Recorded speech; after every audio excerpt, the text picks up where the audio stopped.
মহাকাশ থেকে রাষ্ট্রের সর্বোচ্চ সম্মান আন্তর্জাতিক মহাকাশ স্টেশন আইএসএস প্রদর্শনকারী ভারতের প্রথম মহাকাশচারী গ্রুপ ক্যাপ্টেন শুভাংশু শুক্লাকে ভারতের সর্বোচ্চ শান্তিকালীন বীরত্বের পুরস্কার অশোক চক্রে ভূষিত করা হয়েছে।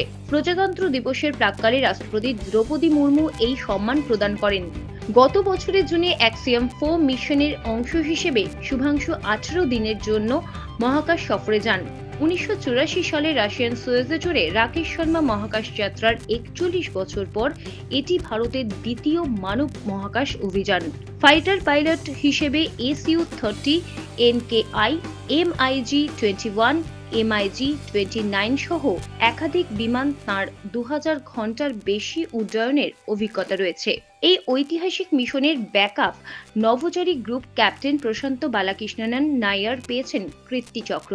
শুভাংশু বর্তমানে ভারতের গগনযান অভিযানের সঙ্গেও যুক্ত। গগনযান সফল হলে নিজস্ব প্রযুক্তিতে মহাকাশে মানুষ পাঠানো চতুর্থ দেশ হবে ভারত। অমনি 360 নিউজ, কলকাতা।